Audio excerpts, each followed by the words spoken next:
An interesting point that I thought of actually this morning when I was chatting to my housemate is this concept that women have the ability to be friends with guys, just purely friends, but men seem to struggle with this psychologically.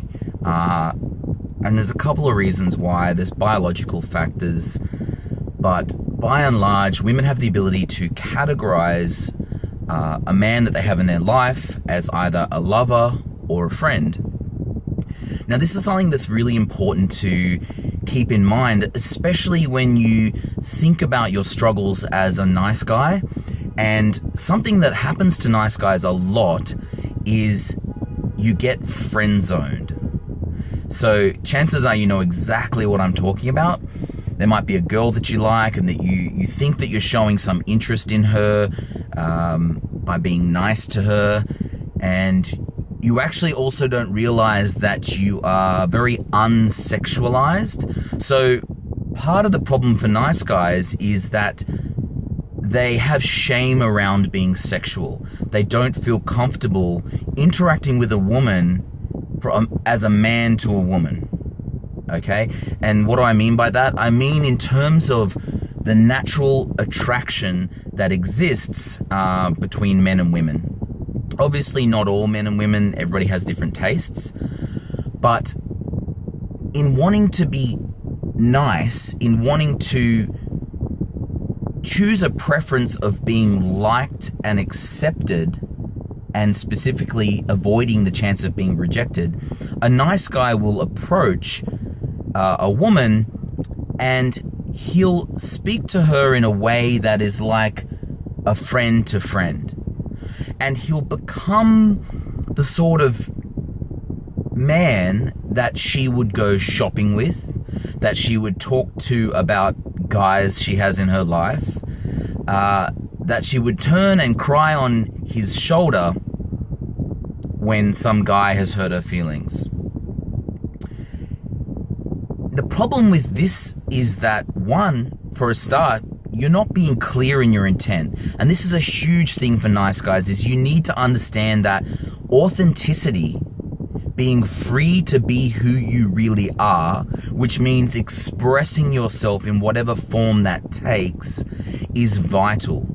This is about honesty. It's about being honest with yourself and with others. And nice guys have a bad habit of trying to keep things smooth. And in doing so, you'll find that you actually want to hide your flaws and that you want to appear a certain way. And that's why nice guys appear nice. They're not actually nice. See, nice is an external thing. You don't want to be a nice guy. You want to be a good guy. And there's a difference.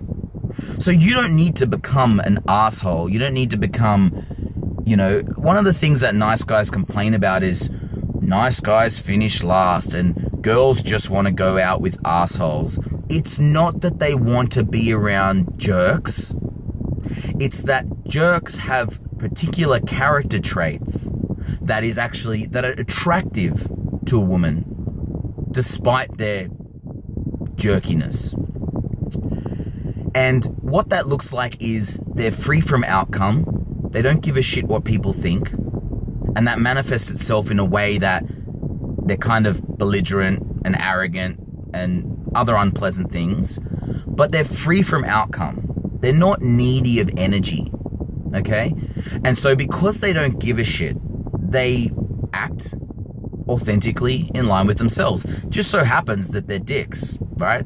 The guy's a jerk. But he's an authentic jerk. And as frustrating as that is for you, you have to understand the power of authenticity, right? You have to understand that in order to be attractive, in order to create connection, you must first connect with yourself. You must stop lying to yourself and who you want to be. And if you want to talk to a girl because you find her attractive, then talk to her and be yourself. Don't try and get some outcome from it. You don't have to be super nice. You don't have to people please. You don't have to be agreeable. In fact, it's often more attractive if someone disagrees because, again, it comes back to being authentic. You're expressing your opinion. And what that looks like from a tribal psychology point of view is that you will do what it takes to be in line with yourself. You won't be pushed around or manipulated or any of these things. You will be true to yourself, whatever that path is. And somebody who is on their path and true to themselves is attractive to almost anyone. It's not even like a male-female thing. It's like a people thing. Right? Authenticity is very attractive. So understand that when a woman meets you, in a very short amount of time, she will categorize you as either a lover or a friend. And the way that she categorizes you will completely depend on your interaction with her. Maybe she's not looking for anyone, in which case it doesn't matter. Even if you are yourself, it's not going to make a difference. But it's important to understand this. It's important to understand that when you're friend zoned, when you get friend zoned, the woman didn't do that to you. You did that to yourself. You did it by hiding your natural sexuality. You did it by hiding your intent. And you did it by using this dysfunctional paradigm that you feel will somehow get you what you want, but is not honest to your true needs. So get in touch with yourself and stop lying to yourself. Be authentic. Be yourself. If you find a woman attractive, tell her that. Don't try and manipulate the situation. Don't be a nice guy. Don't be a jerk. Be a good guy and be authentic.